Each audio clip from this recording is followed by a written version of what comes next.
안녕하십니까. 한국기독교 이단상담연구소 박형택 목사입니다. 오늘도 애청자 여러분의 건강과 행복을 기도합니다. 오늘은 다니엘서 서론에서 네 번째 강의를 말씀을 드리고자 합니다. 첫 번째, 다니엘서에 나타난 용어와 숫자에 있어서 신약 성경과의 관계를 말씀을 드립니다. 다니엘서에 나타난 용어 가운데 주님께서 다니엘서를 인용하시면서 직접 언급하신 내용들이 있습니다. 다니엘서가 다니엘이 바벨론 포로로 잡혀가서 궁정에서 생활하면서 하나님께 받은 계시라는 사실을 부정하게 되면 예수님이 다니엘이 말한 바 멸망에 가증한 것이 거룩한 곳에 선 것을 보거든이라고 언급하신 예수님의 말씀까지 부정하게 되어서 완전히 다니엘서의 정경성을 파괴하고 맙니다. 제일 중요한 것은 예수님 자신이 다니엘서가 다니엘이 기록한 성경으로 분명하게 언급하셨다는 데 있습니다. 자, 1. 다니엘서 2장 34절, 45절 사람의 손으로 뜨인 돌, the rock of was cut out, but not by human hands 라는 용어입니다. 두 번째, 다니엘서 4장 13절, 17절, 23절에 하늘에서 내려온 한 순찰자, watchman과 한 거룩한 자, holy one에 대한 용어입니다. 3. 다니엘서 7장 13절과 14절 그리고 9장 16절에 나오는 인자 같은 이라는 용어이고요. 4. 다니엘서 9장 24절에서 27절에 지극히 거룩한 자 곧 기름 부음을 받은 자라는 용어입니다. 5. 다니엘서 7장 22절 옛적부터 항상 계신 이 지극히 높으신 이라는 용어입니다. 6. 다니엘서 8장 25절 만왕의 왕이라는 용어이고요. 7. 다니엘서 7장 25절 12장 7절 한때 두때 반때라는 용어와 8. 다니엘서 7장 3절에서 8절 네 짐승 붉은 작은 뿔 열뿔이라는 내용입니다. 9. 다니엘서 9장 27절 11장 31절 멸망에 가증한 것에 대한 내용이고요. 10. 다니엘서 9장 24절에서 25절 70일에 62일에 7일에 한 일에 대한 내용입니다. 다니엘서 2장 34절 45절에 나오는 사람의 손으로 아니한 뜨인 돌인 세상 나라를 심판하실 그리스도를 분명하게 나타내는데 세상 나라를 부서뜨리고 영원히 망하지 아니하는 하나님의 나라를 세우신다는 메시지입니다. 이것은 요한계시록 12장 5절이나 19장 15절에 철장으로 만국을 다스리며 그리고 심판하시는 그리스도에 대해서 성취됨을 보여주고 있습니다. 다니엘서 4장 13절, 17절, 23절에 하늘에서 내려온 한 순찰자와 또 한 거룩한 자는 다니엘의 꿈의 해석을 통하여 바로 그분이 지극히 높으신 분 곧 하나님과 일치시키는데요. 느부갓네살 왕의 운명을 다스릴 분은 오직 하나님 외에는 없습니다. 천사가 할 수 있는 권한이 아니지요. 다니엘서의 전체의 조화를 보면 한 순찰자 곧 한 거룩한 자는 지극히 높으신 자로서 성육신 전에 그리스도이심을 보여주고 있습니다. 또 다니엘서 7장 13절에서 14절, 9장 16절에 나오는 인자 같은 이에 대하여는 예수님 자신이 다니엘서에 나오는 인자에 대하여 자신에게 적용하셨습니다. 마태복음 10장 23절, 16장 27절, 19장 28절, 24장 30절, 25장 31절, 26장 64절에서 주님은 자신을 인자라고 말씀하셨고 인자가 구름을 타고 능력과 큰 영광으로 오는 것을 보리라. 마태복음 24장 30절에 말씀하셨습니다. 요한계시록에서도 심판자이신 그리스도에 대하여 말씀하실 때 인자 같은 이로서 다니엘의 인자 같은 이와 동일시하고 있습니다. 자, 계시록 1장 13절이나 14장 14절에서도 심판하시는 그리스도를 인자 같은 이로 표현하는데, 이는 다니엘서에 나타난 그 인자 같은 이가 바로 심판자로서 예수 그리스도와 동일한 존재임을 확인하는 것입니다. 다니엘서 9장 24절에서 27절에 기름 부음을 받은 자는 그리스도라는 이름에서 드러납니다. 그리스도는 기름을 부음을 받은 자로서 메시아이신데, 사도행전에서도 시편 2편 1편에서 2편의 말씀을 인용, 예수께서 그리스도이심을 증거하고 있지요.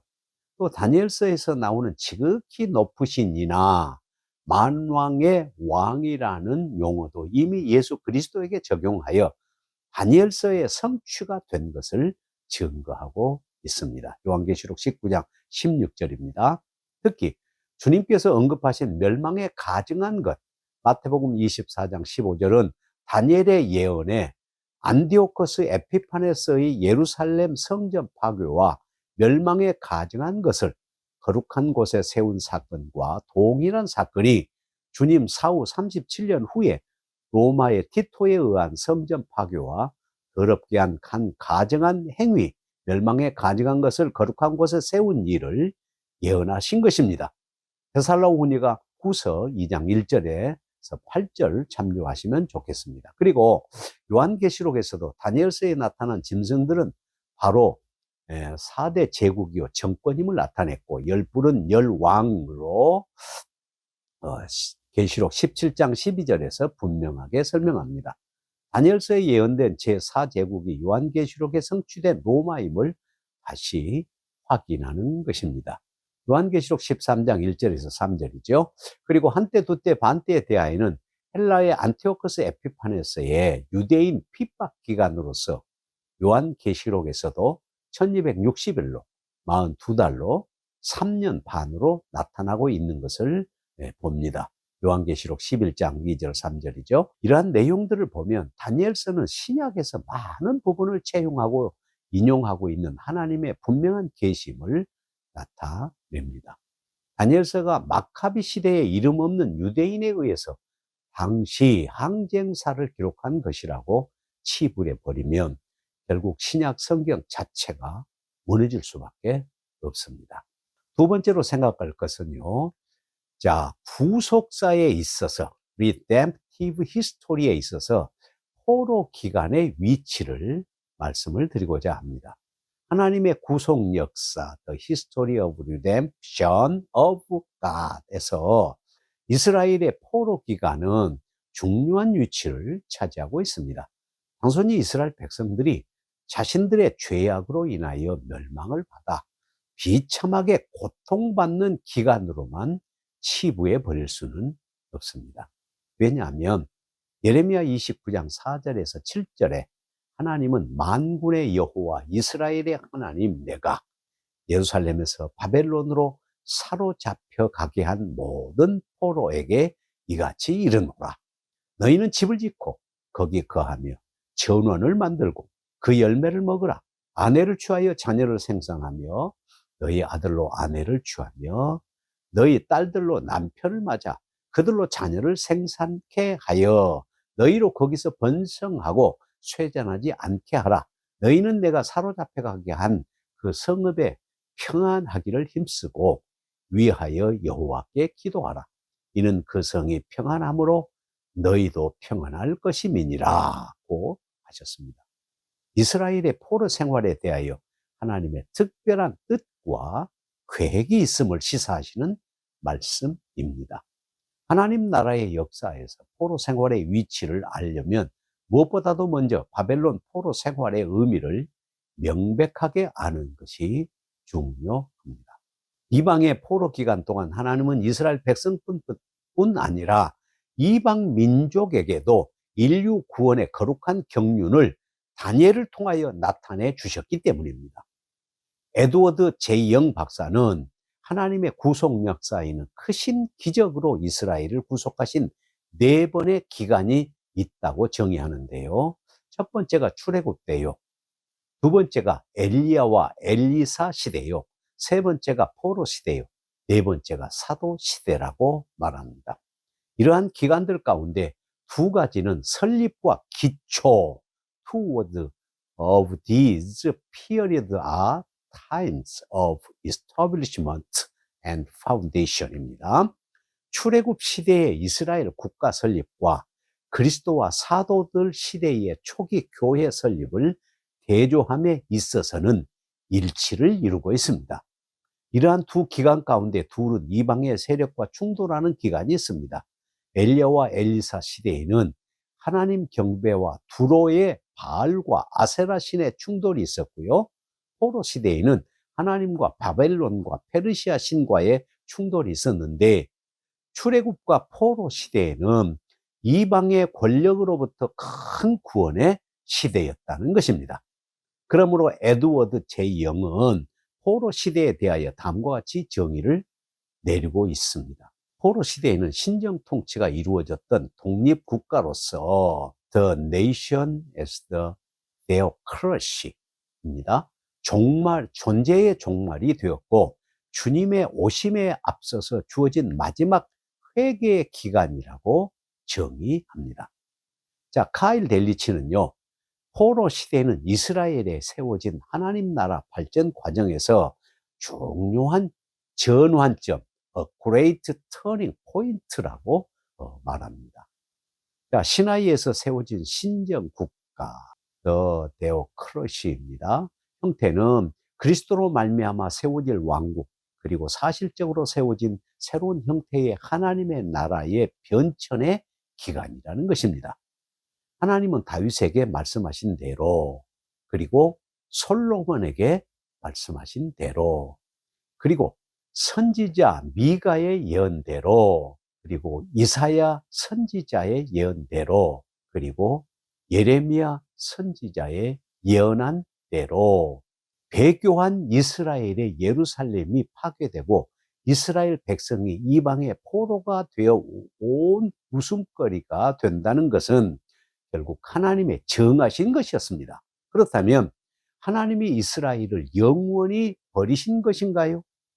오히려 이스라엘을 정결케 하고 이방의 구원을 위하여 그의 크신 심판으로 말미암아 세계 열방에 대하여 키질을 시작하시는 것이라고 합니다. 포로 기간 동안에 하나님은 이스라엘 백성과 마찬가지로 이방 세계에도 모든 열방의 구원자의 나타내심을 준비하고 주의 복음을 영접하도록 하기 위하여 선지자들을 일으키셨습니다. 그 선지자들은 이방 나라에 흩어진 언약 백성들 가운데 하나님의 법과 공의를 전파할 뿐 아니라 말과 행위로서 이방 세계의 통치자들 앞에서 하나님의 전능하심과 천지의 주제이신 하나님의 영광을 드러낼 증인을 삼기 위하여 부르신 것입니다. 이러한 사명이 바로 에스겔과 다니엘에게 주어졌습니다. 선지자 에스겔은 포로된 자기 동족 백성들에게 이스라엘 지배 파수꾼으로서 경건치 못한 자들을 향하여 그들에게 임할 심판을 선포하고, 하나님을 경외하는 자에게는 하나님 나라의 회복과 완성을 선포하였고요.